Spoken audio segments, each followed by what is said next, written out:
Welcome to Wils Bach's Song Pod, a show where we dig deep into the songs and artists that move us and how we're moved to craft the songs we write. I'm Tim Wils Bach, and I write, release, and perform music as Wils Bach, and you can find me anywhere you stream music. Let's dig in. Program note for this week's episode, I had a little technical issue with the microphone. That technical issue being, I basically didn't turn it on. You can see it in the picture there, speaking into the nice microphone, but didn't have it actually routed into the recorder. So I'm going to sound a little boomy and echoey this week. I tried a fancy AI-enhanced speech tool that I had, but it ended up making me sound like a robot. So we're just going to go with what we have, but we'll get back to normal pretty soon. My guest today has been playing in various bands in Chicago, Portland, and San Diego since the mid-90s, while consistently writing, recording, and producing hundreds of songs on her own. And in February 2021, she released her debut full-length album, The Restless Dreams of Youth, which earned a nomination for Best Pop Album and Album of the Year in the San Diego Music Awards. She's been hard at work crafting classic power pop and indie rock songs since then, releasing 3 other albums, 2022's Start at the End, which was also nominated for Best Pop Album at the SDMAs, 2023's Tiny Injuries, which got noticed at KCRW and Fader, and just last month released her latest full-length, Good Times for a Change. 4 full-length albums in as many years. I'm not sure how she found the time to sit down for a chat with me, but welcome to Wils Bach Song Pod, Tamar Berk. Hi, how are you? I'm good. Yeah, this is a good time because since I just put an album out, I'm on the PR circuit. So, and my last album, I love that little bio you wrote. Thank you for doing that. And actually, the last album was reviewed in Cream magazine and Shindig in print, old school. Oh, wow. That's amazing. I know. I was just about in tears when I got that issue of Cream magazine. I love that magazine, and it's exciting that it's back in print. That's cool. That's very cool. I'm on that KCRW, 5 songs to hear every week. So that's a cool one to get on too. Oh, sure. that was super exciting. Yeah. So you, in your bio, in your website, you cite Chicago, Portland, San Diego in your bio, and I think on your Apple Music, there's a Q&A that says you're from Cleveland originally. Like where are you now? Where are you coming in from? I'm in Southern California. I'm in San Diego. I don't think the Midwest will ever leave me. I don't know why. I think when you grow up in the Midwest, there is just something that sticks.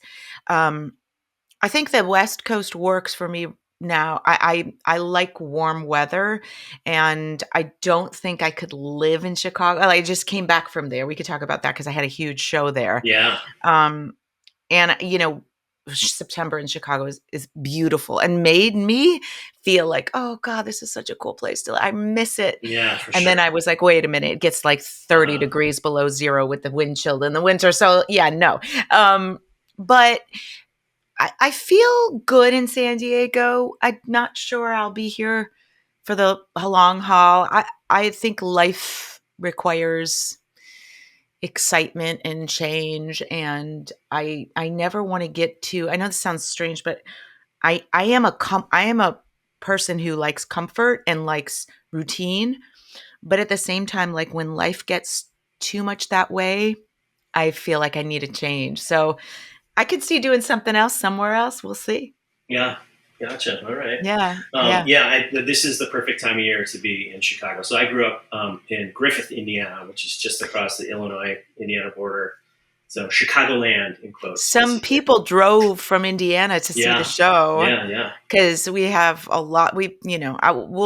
My old band did 3 songs. My old 90s band, Starball, played 3 songs after my solo set, and Starball had a lot of fans in Chicago. So it was really cool to see some old friends. It was really cool. Like a homecoming for you almost. Yes, 100%. 100%. Very cool.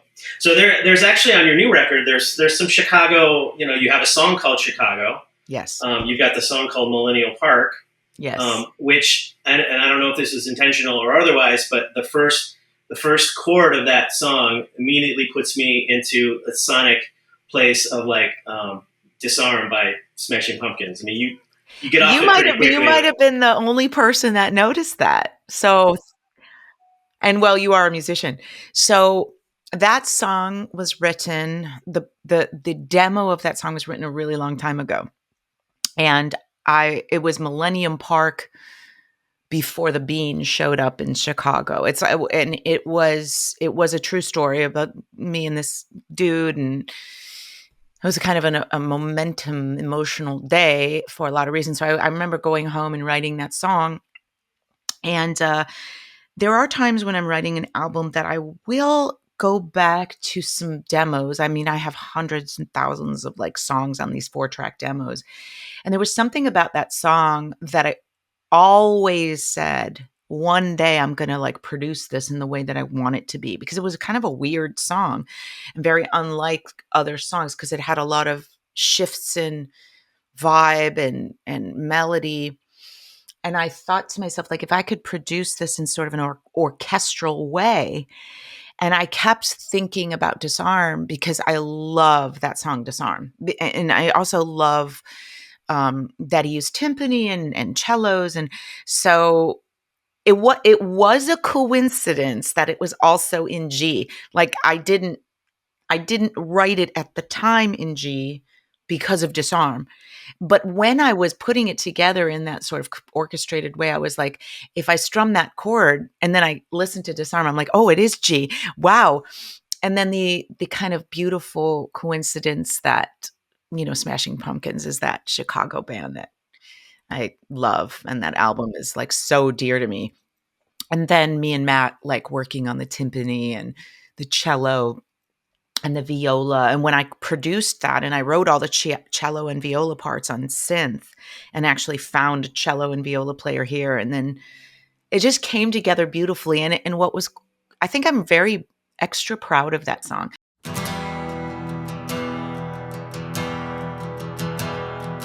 I walked with you to the park next to the metro station. We sat on the ledge, smoking cigarettes, watching the men working. You took your shirt off, and the sun was hot and bright, and the sun was hot and bright. The sun was hot and bright, and so was your face, and so was your face, and so was your face, so was your face.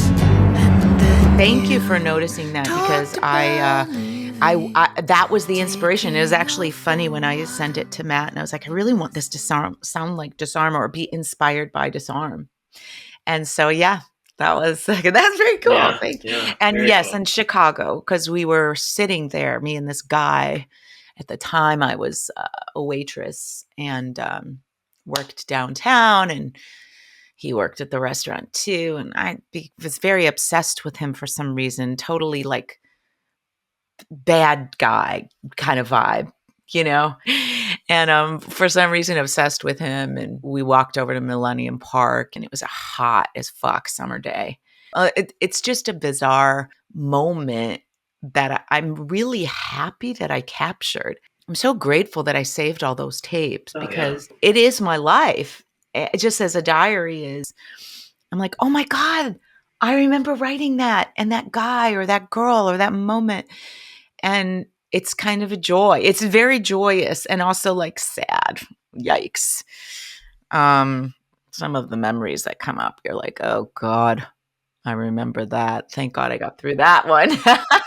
You mentioned, a lot of those kind of stories that you're pulling from your life. So, as we kind of talked about before we started rolling, like basically the central question of this podcast that it tries to ask and answer is, how do you write a song? So, is that part of your process that you're pulling from, autobiographical? Yes, I don't tell stories. I appreciate songwriters who do that, but I can't. I don't feel authentic when I'm trying to tell a story writing song, like a tale. I can't. It feels inauthentic to me. So all of my songs are very much about my life. my experiences. Sometimes it's just a tiny moment that morphs into some sort of song that my subconscious wrote that I'm like, "Oh, fuck, do I really feel that way?" Um, and it's not always like Millennium Park where it was a specific moment and it was very specifically written, like, you know, sometimes it's just a, an event that sparks something. But they all are all autobiographical. All of my albums so far, and I've released 4 in 4 years, I'm not a singles person. I can't just put a song out in just, like, float out of the air and, like, just sits there. Like, it has to be within the confines of some sort of theme that I'm building in my head. It helps me be more focused on the lyrics and, like, what I'm actually trying to say it. Um, so in that sense, when I do find an old song on my 4-track demos, I'm really very specific, like, "This is not right for this album," or "This one really fits the theme." And then another thing about that is that I will sometimes revise lyrics. So for instance, "Chicago," that was discovered on a 4-track tape, also written back in the early '90s when I just moved to Chicago. I was very lonely, it was not a good time. And what happened is I popped this 4-track tape in and I heard this, like, really terrible recording of me just saying, "It feels okay to be going back home today, 'cause mom and dad, it's been a long day in Chicago."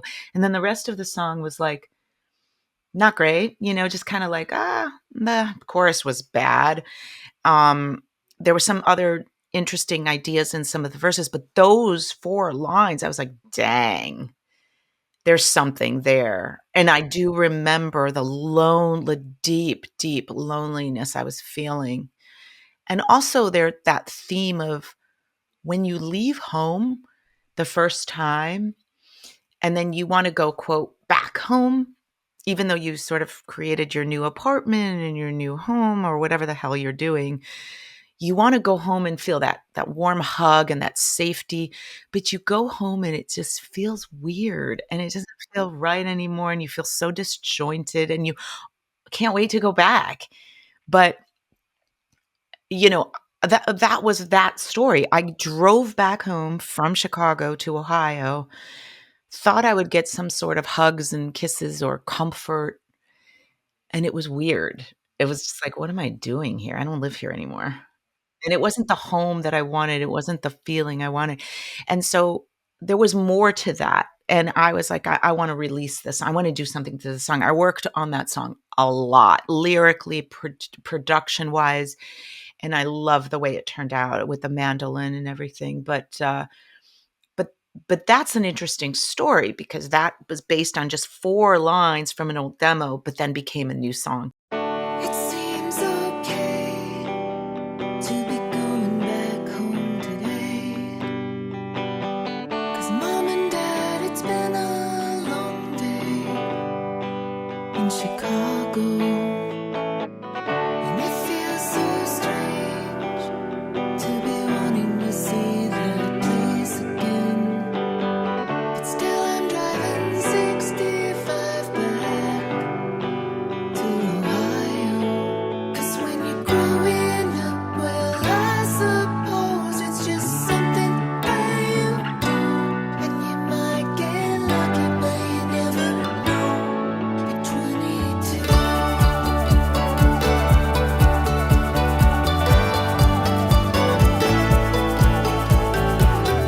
It's not that So, bad. there's no one process for me.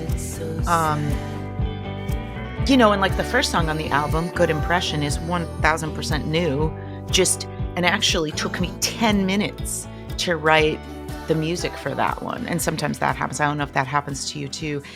It just was like, whoa, that's fun. The lyrics took, a while to like rejigger and just get just right. But when that happens, I actually always say, "Oh, this is shite." Like, I sent it to my guitar player to be like, "If could you put something cool on this because I might not put it on the album." In fact, I didn't think I wanted to put it on the album, and when I did think about it, I was like, "It will go on the second side," and then it just kinda crept up to be the first song. sometimes that happens, but I think as songwriters, we think it does it. It's funny. The ones I struggle and struggle and struggle, sometimes they're not very good. And Right. then sometimes they end up being the best. Hmm. And then the ones that I don't struggle at all on sometimes are really great and catchy. And then there's no rhyme or reason, honestly. Like, that's why it's fascinating. It's a Yeah. mystery and it's fascinating. And it teaches me a lot about myself.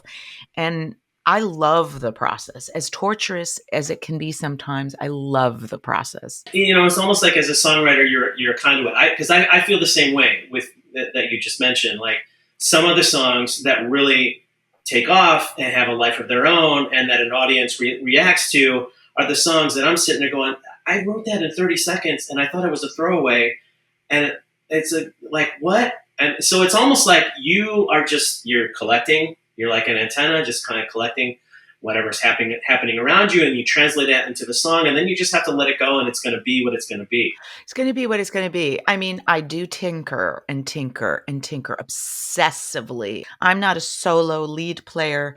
So let's say I get the song like to a really good place, and I'm like, I do a little bit of a rough solo.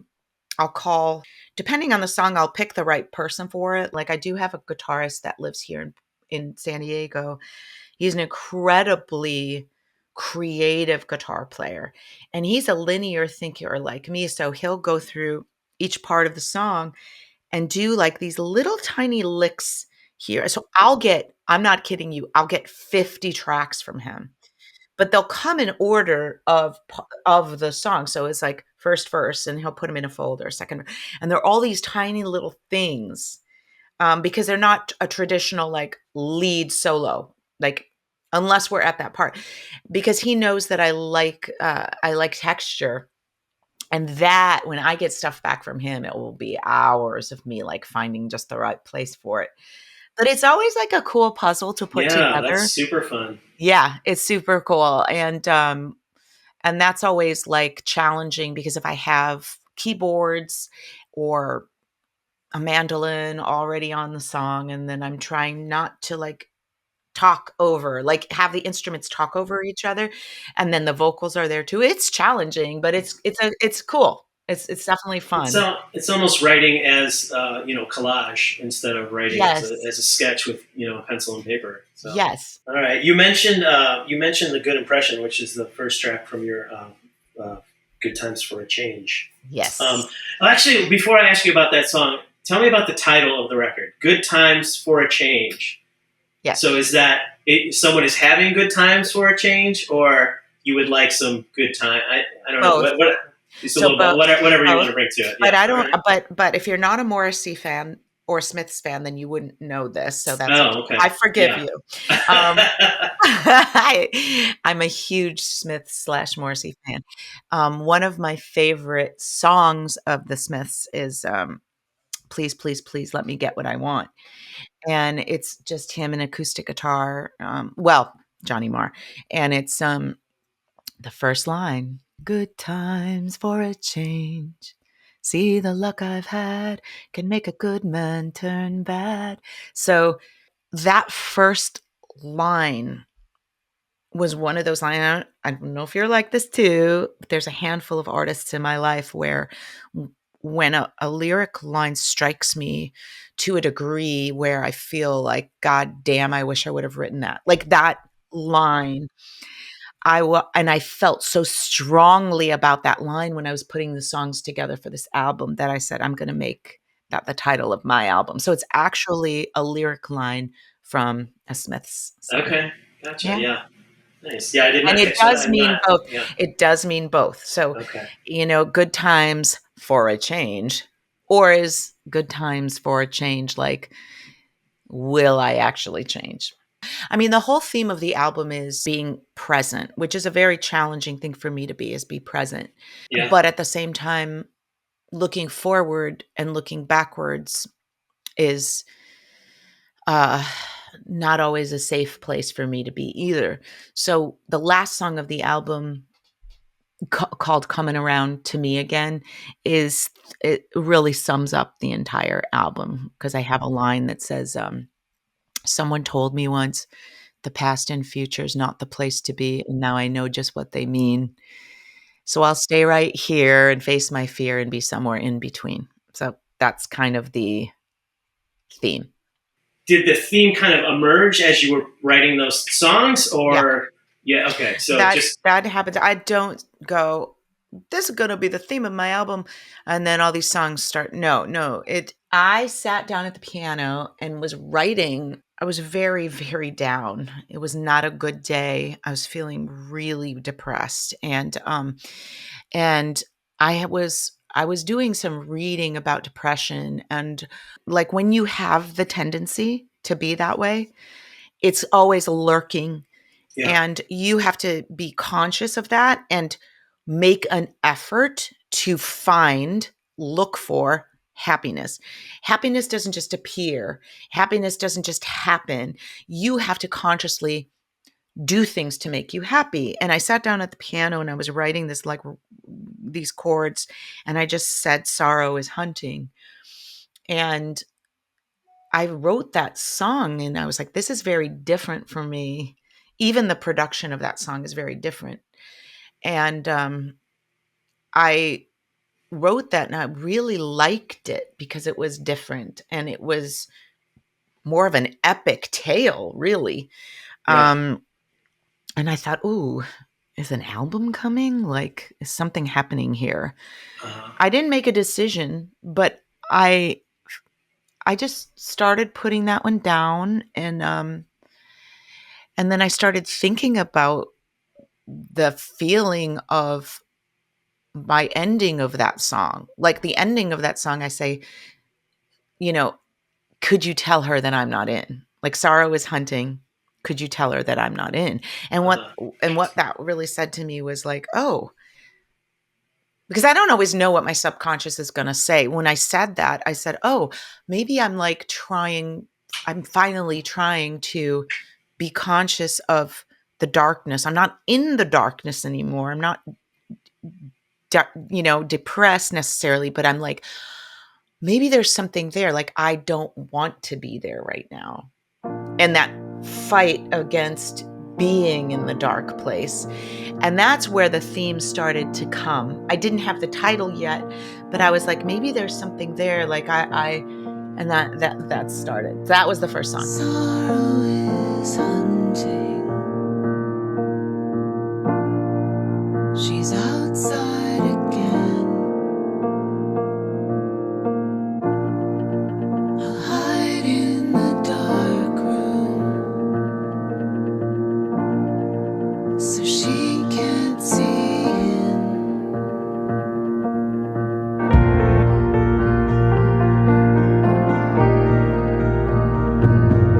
Go out wherever you are. She's wearing my nightgown, the one I thought that I lost. She might knock the door down. She doesn't care what it costs.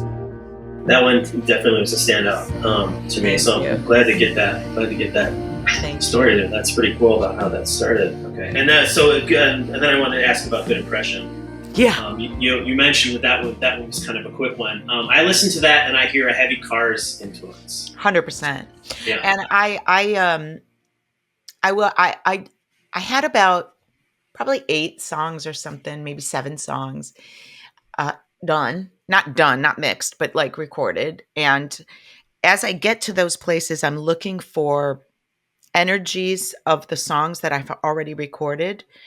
And I'm like, I feel like I need something fun and something high energy and something that like danceable.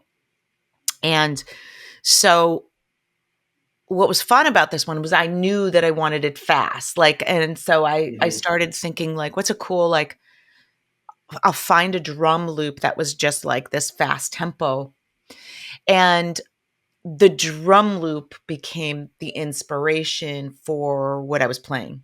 So Yeah. that sometimes happens, but the tempo And the drum loop that I found, I get very inspired by drums. Drums is like Same. very, Absolutely. very, yeah. And when I found that drum loop, I was like, because I knew that I wanted something to be Carsy and 80s. And so, and I just started like kind of chugging, which is like one of my favorite things to do, that like chuggy Yeah. guitar thing, because it's just in my, I don't know, my DNA to chug on a guitar. And then I was like, oh, this is cool. And I had this sentence written down. I make bad impressions, because it's a joke in my family. It's actually a very true thing.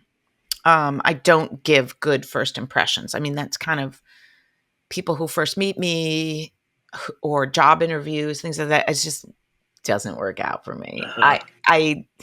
We kind of joke about it in the family. And so it was kind of I was like, I like that theme as a fun song, because I'm not going to get all sad about it. Like, you can't get sad about that shit. You have to laugh at it. Because we were laughing in my family about it. We were just like, people just don't like you right away, Tamar. It's like, or they're just like, too much, or whatever they think. So I thought it'd be funny to like make a fun song about that kind of truth, because it is a truism. And I didn't want to, I wanted to make fun of myself a little bit too, because it's like, and then at the end, I wanted to make myself feel better. So I was just like, I don't fucking care. Yeah. Right. Like, why am I even here? Basically, is the lyrics. Yeah. Right. And then when Chris Marsteller, my guitar player, put his fantastic leads on there, the song just came together. When he sent his shit back, I was like, fuck yes, that's great. Yeah, and that's when it started like moving up in the list of songs on the album.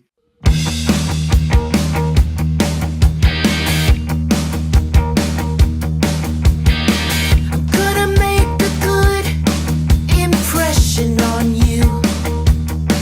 I swear, if it's the last thing I do, I'm gonna make a good impression on you. 'Cause historically speaking, it's not something I do. They say that I put up a fight, but I say I misunderstood.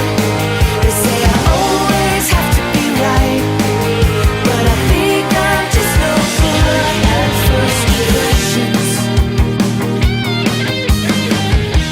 Good way to kick out the album. And I love that you think of it the same way that I mentioned earlier, side 2, which I guess is coming back now that vinyl is big again. But in the era of streaming and singles, it's always, I always feel a certain kinship with people that still think in album length, and not only that, but just side A, side B, and Oh my God, I'm obsessed with that. Yeah. And people make fun of me for it. They're like, nobody fucking listens to it that way. But I have to tell you, I have a lot of fans that buy my vinyl. They buy, whether they listen to it all the time on the vinyl, but they have it and they listen to it on the vinyl. And then, if they're streaming it on their phone or whatever later, but it is very, very important to me how side 1, how the order. And it's because I look at this as my artistic statement. I mean, nobody else has to give a shit. If I don't give a shit, then nobody else will. So I take it very seriously. It is a story. It is a mode. And what I love the most is when people say this order is so cool because it's taking me on a journey. And I love that. I love it. And you and I are, I grew up with an older sister who was bringing home Kiss and Alice Cooper albums and Bruce Springsteen albums and Elton John albums and being like, what is this magic? Like, this is magic and secret. And that's really how I felt about it. I would like look at these albums and just feel like some secret society that I just entered. Oh, absolutely. I love that scene in Almost Famous when his sister, leaves him all of his records and and she leaves him little notes on each record, and he puts in the Who's Tommy first. And I can remember that feeling, like he lights a candle and he listens to like the Who, and he's in his room alone, and I can just, the way that this little actor plays it, it's like the look on his face. He's just like, what is this magic? And I always feel that way too about music. It is magic, and I'm very grateful for it. I at the same time, it has tortured me, but I don't know what else I would do. Honestly, I mean, I paint, but it's like I really don't know what else I would do. Yeah, no, so I get that for sure. Put out my first record with a band called Paging Raymond in 2000. We put out 2 records, and then I did another after that one dissolved. And there was another band in 2007, and that was what I lived in the Midwest back then, and moved to LA, and had a couple kids, and was kind of away from music for about a decade, and just I couldn't. I'm like you, I kept writing that whole time, and I had this backlog of songs. But yeah, there wasn't an audience to speak of when I put out that first solo record. But I'm like you, I'm like I have to do it. I can't stop. It's in there, and it's got to get out. And even if 3 people listen, that's enough. Yeah. A similar story. So I started that first band. I was in a lot of bands in Chicago. When we moved to Portland, when a musician starts over in a new town, it's really depressing. And I was like, I don't fucking know anybody in Portland. This is going to blow. I'm just going to sit and start writing and collecting songs. But what I did do was I answered a Craigslist ad to just join a band. I was like, maybe I'll just play keyboards in a band. And that way I don't need to try to be the leader of a band anymore, but I can try a new experience. And I liked not having the pressure of being a songwriter, because I was still writing like you, like writing and collecting. So for 10 years in Portland, I was a keyboard backup singer in lots and lots of bands. What that afforded me was time to write a lot of my own songs, but also time to meet a lot of great musicians and to listen to a lot of different kinds of music. And then moved here once again, had to start over. And I was like, I can't do this anymore. Like, I just have this great community of musicians and wonderful people in Portland, and now I have to start again. And what happened was the pandemic, and it was like the world was telling me, this is the time, Tamar. Because what else are you going to fucking do? And I know that happened to a lot of musicians, but like it was really lined up for me to do that because I had so many songs just burning, and I had no expectations like at all, because I didn't understand at that point. I was on Facebook, I was on Instagram, but I didn't understand. And TikTok was just new. It hadn't really even taken off. So I was just like, how are people even gonna, and Spotify was kind of new. So I didn't even know how to be in the world of music. So when I put that first record out, I learned a ton. Yeah. So but yeah, and it's something though. You've four albums in as many years. My brain is already thinking about another one. I know of you through Gio. Yes. I asked Gio, I said, what should I ask Tamar? What do you know about Tamar that I should ask her? And curious. So he said, he mentioned your discipline. She's released 4 albums in the last 4 years, and all of them are solid. What's her secret? Because it's not just the songwriting side. She's her own management company and label. She is a fucking force. There's no secret. I'm on the internet all day long. And also, I believe in myself. Yeah, that's key. And it is. And I like listening to my songs. Like, I love my songs. And I know that there are people out there that will like them too. Like, And it's my job to like get it out there because I can't tell you how many times it's like, oh, you did this Instagram post and I discovered the song and found you. And there's a lot of that. There's a lot of people like, where have you been? What the heck? Like, I love these songs or they're super catchy. I love this 90s vibe. I love your guitar, you know, and I kind of look at it like that, like it's my job to get myself out there. And I'm sure people unfollow. Might be sick of my posts at some point. They can unfollow. It's fine. But like then I'll get 5 more followers. So I look at it like you constantly have to be writing and putting things out. Like, you know, you whether you're on your own like I am, I can't wait 3 years to put something out. It is almost more important in my position as a true independent artist to put more stuff out more often because I don't have a machine behind me like, you know, Geffen or Capital to like put hundreds and thousands of dollars to promote something 3 years from now and start this machine going. Like I have to, and every year that I've put an album out, they've sold faster.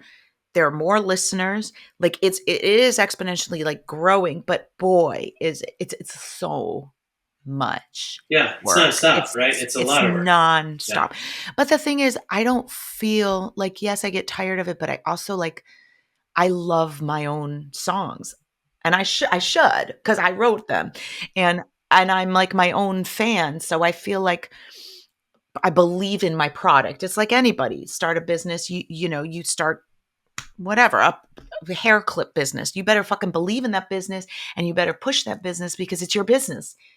And I do look at it like that. I also look at it as relationships because like anybody who buys my music and is a fan of mine knows that I will email them and I will DM them and I'll talk to them or sometimes text them or sometimes like I'm not like a person that just or thank them if they buy my album. I'm like on Bandcamp, like personal message to them.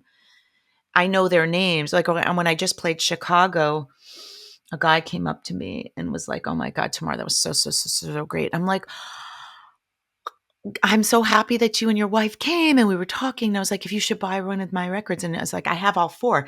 I'm like, "What's your name?" And he said, you know, his name. And I was like, "Oh, I remember signing all 4 of the records for you over the last 4 years." And I knew who it was. And because I'm there, I'm like fully present with whoever is a part of it because I don't take it for granted. Like somebody to shell out money these days for music is a very big deal. And most people will just stream. So when somebody does shell out $25 for my vinyl, I don't take that for granted. I'm very grateful for anybody and everybody who buys my music. And so I will put it out on vinyl and CD because I know that those people like really like to have those collections. And so do I. I have a big vinyl collection and it is a vibe to sit and have a glass of wine and fucking play records, Absolutely. You know? It's so fun. You know, and I also love the art, the process of making the artwork and thinking about the artwork and creating it and designing it. I'm just very like into the whole thing. Yeah, so you're in it every day with you know the marketing of it and being on Instagram. You're also clearly, I'm assuming this, but and you'll tell me, but I'm assuming you're probably writing every day as well. So usually 2 or 3 months after the release of a record, I'm cooking. My brain is cooking. And I kind of call it that because what I do is I walk every day about 3 to 4 miles. And while I'm walking, I have my little phone out and I'm writing little things that pop into my head or little melodies or thoughts, or I'm listening to podcasts and things come into my brain about truisms or emotions, or sometimes I listen to music and I'm like, oh, I want to write a song at that tempo, or oh, I want to start a song with organ. You know, like things will pop into my head. And so I'm in the cooking phase right now. And then once I'm in the writing phase, every day I'll wake up and I'm in the studio. Yeah. So, and then I do other things to make quote unquote money. And that just is teaching and tutoring and voice lessons and stuff like that, selling my art. It's a lot of hustling. Hustling is the word, I would for say. Sure. Yeah. I'm like you. I've got pages of 13, 12, 30-second files on my voice notes. The most recent one, from a run on Saturday, I've got like 3 different of them. I'm like out of breath, and we're very similar. I kind of love this, Tim. We're very similar in that way. Those are the only times when I'm doing my walk that I'm fully like there. Nature is and me alone with music or my head is a very important part of my daily routine, because I get so distracted. In front of the computer, there's a million things to do. So distracting. Yeah. So distracting. And yet gotta do it. But that is just that time of just pure like moments with your brain, your own thoughts. And it's harder and harder to find. My kid is finally moved out and on their own and in school.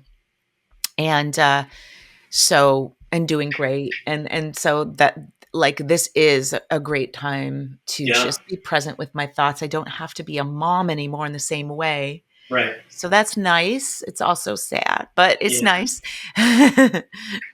Yeah, we're approaching that. We have a 15-year-old, so we're not quite there yet, but we're. Oh, that's a tough one. Good luck. Yeah, we're gearing up for that. Yes. Yes. Oh my God. Well, Tamar, thank you so much for coming on. This has been a fun conversation. I've enjoyed. Yeah, I really talked your ear off. Sorry about that. Which is for a podcast is perfectly amazing. As I've listened back to the last few episodes I've done, I'm actively sitting here going, just listen, just listen and interact when you can. So I love when someone like you comes on and it just has a lot to say. Thank you, Tim. Thanks for listening to Wils Bach's Song Pod. You've made it this far. Please rate, review, like, love, add, subscribe, do all the things on whatever app it is that you're hearing my voice. That lets the almighty algorithm know that interesting people like you like this show and will serve it up to other cool and interesting people.